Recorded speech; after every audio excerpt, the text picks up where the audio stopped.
Fernández es cientista político, investigador de la Facultad de Gobierno de la Universidad del Desarrollo. Miguel Ángel, buenas noches, gracias por estar con nosotros. Buenas noches, Matías, muchas gracias por la invitación. Y está Marta Lagos, ya la ven ustedes allí, ella es directora del Latín Barómetro y fundadora de Mori Chile. Marta, buenas noches, ¿cómo estás? Muy buenas noches, muchas gracias por la invitación. ¿Cómo están las expectativas para lo que empieza a ocurrir mañana, este hito del cual hemos hablado bastante, Miguel Ángel? ¿Cuáles son tus expectativas? Bueno, las expectativas están altas y eso es lo que demuestra, ¿no es cierto?, no solamente la opinión pública, sino que todo lo que ocurre alrededor de este cambio, que no solamente es simbólico, sino que realmente representa un cambio generacional en la política chilena, como pocas veces lo hemos visto. Un cambio que inicia en 2019, de hecho, que este gobierno termina con un gabinete muy joven, con figuras sub-45, ¿no es cierto?, de los ministerios más importantes, y que llega a consolidarse en una vereda política absolutamente contraria en, ¿no es cierto?, la ascensión al poder de Gabriel Boric a partir de mañana, con el peso de la historia encima, el peso de la historia de la izquierda latinoamericana encima, y como bien decías tú, una oportunidad de mostrar al mundo qué puede significar una izquierda joven y renovada para el siglo XXI. Marta, ¿tú qué expectativas tienes y en qué habría que fijarse a partir de mañana? Bueno, yo en primer lugar me permito discrepar de lo que tú dijiste recién, de que Pinochet habría marcado pauta mundial con sus reformas en los años 80. Yo creo que ningún diario... ¿Quién dijo eso, Miguel Ángel? Ningún diario de Occidente habría dicho lo que dijo hoy día el Financial Times de Boric, que dice que tiene la oportunidad de marcar pauta mundial creando una sociedad más justa y verde, ¿no? Yo creo que hay una diferencia gigante entre marcar pauta siendo dictador a marcar pauta en democracia. No, lo que hablaba Financial Times hoy día, Marta, tiene que ver con la adopción de la economía de mercado. En función de eso hablaba la editorial del diario londinense hoy día. Estoy citándolo literalmente lo que dice, ¿ya? Entonces me parece que, bueno, desde el punto de vista de la pregunta que tú me hiciste, yo creo que hay demasiada expectación en la élite. Creo que esta élite está ansiosa, a veces irritada o, digamos, incierta y también esperanzada, dependiendo de en qué lado se encuentre la persona. Y yo creo que la población de Chile está tremendamente lejos de la política. Cerca de 7 de cada 10 chilenos no les interesa la política. Están dedicados a llevar sus vidas diarias y están lejos de la agenda informativa también. Entonces me parece que la crisis política que nosotros estamos viviendo produce una especie como de burbuja política donde hay una hiperanálisis de lo que suceda dentro de esa burbuja, mientras la gran mayoría de la gente está no solo lejana, sino que también desinformada. Han habido varias encuestas, entre ellas la nuestra también, que dice que 1 de cada 2 chilenos dice no saber lo que está pasando con la Convención Constitucional. Hay mucha gente que no sabe que va a haber un plebiscito de salida. Entonces, yo creo que hay que dividir este mundo, ¿no es cierto? Diciendo, bueno, sí, la élite está en un estado de súper alerta, ¿no? De qué es lo que está pasando, cómo está pasando, con quiénes está pasando. Pero no así la población del país. Y yo creo que esa lejanía de la agenda sobre la gente se ha ido aumentando esa distancia. Y me preocupa porque creo que para recuperar la legitimidad de la política, la confianza en las instituciones, es necesario achicar la brecha, ¿no? En que la agenda informativa se preocupe también más de lo que le preocupa a la gente en su vida diaria, y no tanto de las preocupaciones de la política, entre comillas, ¿no es cierto? Y de, digamos, los vaivenes del poder. Yo creo que la gente está cansada del tema de los vaivenes del poder. Entonces, no sé, yo lo veo por lo menos un poco más bipolar esa situación, ¿no? Sí, de mucho interés por un lado y nada de interés por otro. Marta, solamente apuntar lo de Financial Times, que fue que era fuente, dice, Chile tiene una rara oportunidad de mostrar, tiene una rara oportunidad de mostrar que Chile puede nuevamente marcar tendencia mundial, y a lo que se refería en la época de la dictadura, y lo menciona como tal, como dictadura. Dice, hace un recorrido de la historia económica que durante la dictadura de Pinochet se realizó una apertura al comercio mundial, privatizaciones de empresas estatales y actual modelo de pensiones, lo dice textual Financial Times, para dejar clara la fuente de donde estábamos hablando. No estamos discrepando, estamos hablando de dos cosas que narra esa editorial. Miguel Ángel, sobre esta lejanía de la gente con la política, ¿cuáles son los dotes que tú ves en esta nueva generación de poder hacer lo que parece a esta altura casi un milagro, volver a la gente a interesarla en la cosa pública y meterla en la política? Mira, en primer lugar, no creo que sea un fenómeno nuevo ni una crisis que la gente esté desligada de la política. Por lo general es absolutamente irracional que cualquier persona esté informada de la gran batería de cambios que está viviendo institucionalmente Chile. Eso es lo primero. O sea, aquí hay un tema que esto me muestra cualquier estudio comparado. Independiente de la sofisticación del votante, la cantidad de información que maneje, estar constantemente pensando en política es imposible. Eso es lo primero. Porque efectivamente la gente está preocupada de su día a día. Y de hecho, lo que estamos viendo en este momento es que ese día a día se está poniendo cada vez más complicado. La presión inflacionaria que pasa en Estados Unidos, que pasa en Europa y que pasa en Chile, es el arte de la política, cómo combinar aquello para poder de alguna manera alivianar la mochila de la gente. Y esta generación nueva que entra a partir de mañana va a estar cargada de simbolismos, va a estar cargada, ¿no es cierto?, porque tiene una construcción, una idea de cómo plantear el gobierno, especialmente en nuestros primeros 6 meses, que está basada en muchas causas de identidad. Y en ese sentido, por eso vemos, por ejemplo, que la agenda del presidente los primeros 3 días está cargada de una mezcla entre republicanismo y una mezcla entre este nuevo estilo de gobernar que encarna muy bien su figura, esa figura un poco más carismática, un poco más desligada de la corbata, por así decirlo de manera muy coloquial, claro. Y que esta generación lo que va a intentar hacer de alguna manera es acercar la política a través de ese mensaje, porque no tiene las redes territoriales que cualquier otra coalición ha tenido en los últimos 30 años en Chile. Perfecto. Y Marta, va a ser muy necesario, porque además con la fragmentación parlamentaria, estamos viendo hoy día la dificultad de conseguir acuerdos para formar mesas en ambas cámaras, se va a necesitar de más, curioso, porque alguien dice, está más mal la política, pero se va a necesitar más y mejor política, sobre todo ahora, para poder gobernar. Gobiernos que les va a costar armar mayorías para sus proyectos. Ahí se va a necesitar, por ejemplo, la muñeca, en el buen sentido de la palabra, de Giorgio Jackson, entre otros. ¿Cómo ves tú a esta generación que se van a plantear frente a estas dificultades?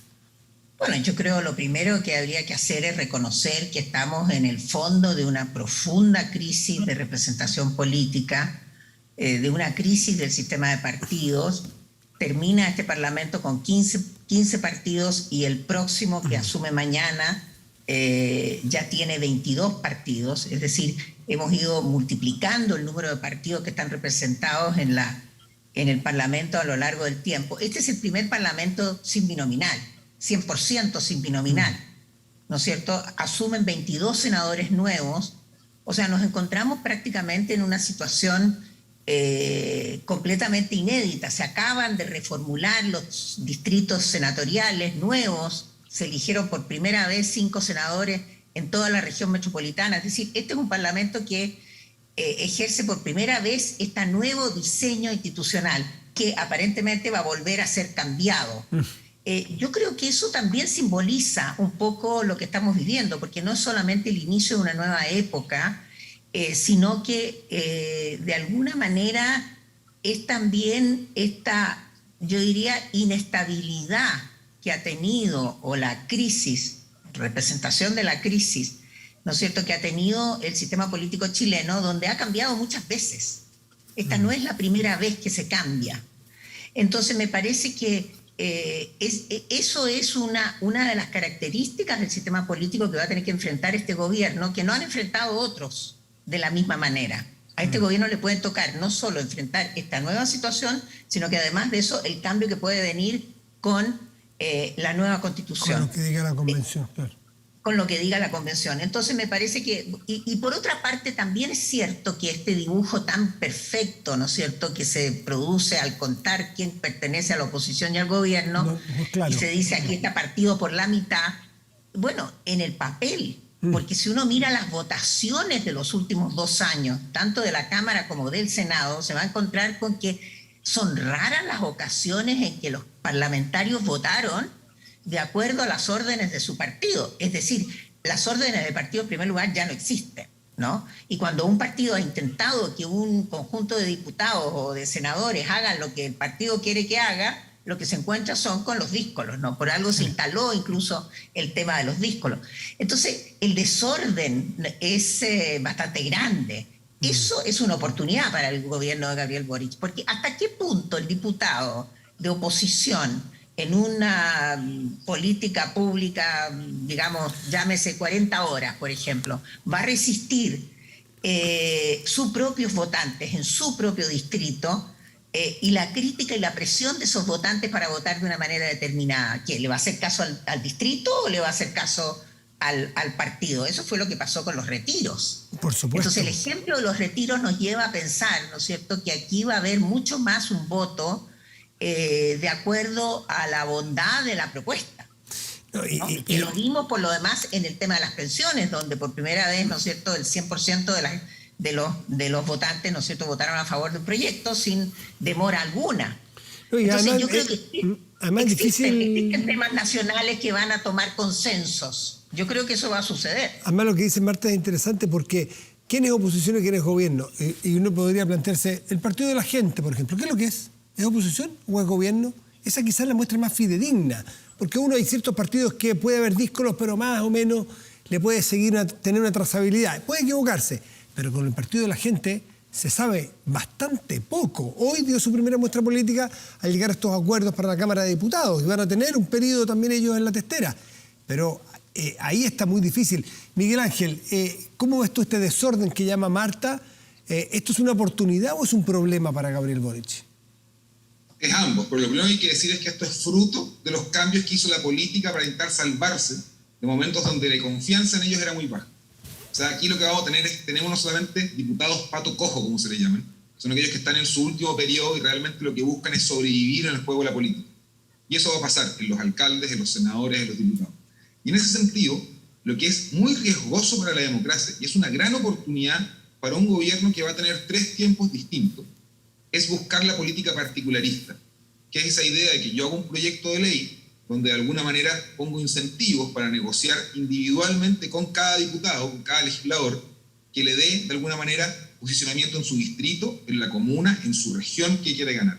Eso es un riesgo gigantesco que va a tener que manejar de manera muy, muy prudente este gobierno, porque el éxito de un triunfo en una reforma tributaria, en una reforma de la salud, en una reforma, ¿no es cierto?, al sistema de pensiones, como toda la batería de reformas que se están prometiendo, puede tener efectos más allá de lo que están pensando. Y no hay que dejar de lado el problema que va a tener este gobierno con el Senado, un Senado que su propia existencia está en cuestionamiento, con una relación que va a ser muy cercana, aun cuando en apariencia parezca que no, entre el gobierno del presidente entrante Gabriel Boric y lo que está ocurriendo en la Convención Constitucional. Entonces, este desorden, que puede durar los primeros 5 meses, los primeros años, ¿no es cierto?, etcétera, va a depender, de alguna manera, de cómo el mismo gobierno articule su estrategia frente al legislativo.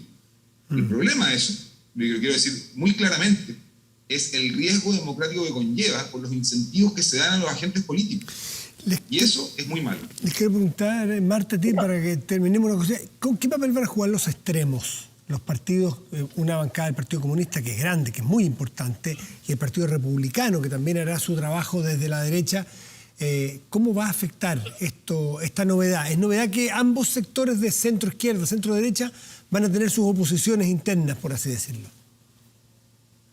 Sí, mira, yo creo que el desorden, digamos, del lado tanto del gobierno como de la oposición, se ejemplifica completamente con el surgimiento de los amarillos, ¿no es cierto? O sea, la profundidad de la crisis de la política se ejemplifica con los amarillos porque ellos no se sienten representados por ningún partido y forman su propio movimiento.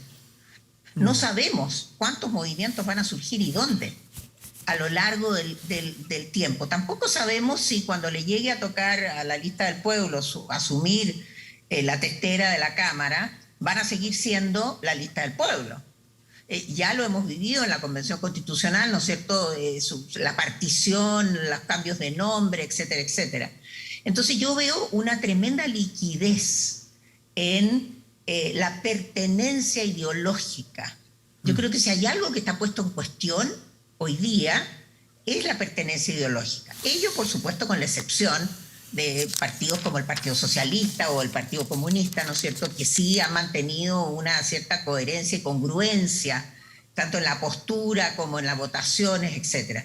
Y desde ese punto de vista creo, fíjate, que el Partido Comunista va a ser mucho menos ruido de lo que la gente espera que vaya a ser, porque el Partido Comunista ha sido históricamente tremendamente disciplinado. Van a presionar, por supuesto, para hacer las reformas que se prometieron en el programa, pero yo no creo que sean díscolos. En cambio, en la derecha, que termina bastante triturada el gobierno de Piñera, que requiere un rearme, ¿no es cierto?, requiere recomponerse, encontrar una propuesta de futuro, se pueden producir muchísimos más movimientos y, por supuesto, creaciones de partidos y díscolos que lo que pueda suceder a lo mejor en la tienda de la centroizquierda, con la excepción de la lista del pueblo, porque ahí ya la cosa, digamos, es menos conocida. Miguel Ángel Fernández y Marta Lagos, muchísimas gracias a los dos por acompañarnos esta noche. Que estén muy bien. Muchas gracias a ustedes. Chao. Hacemos una pausa. Espérenos, ya volvemos.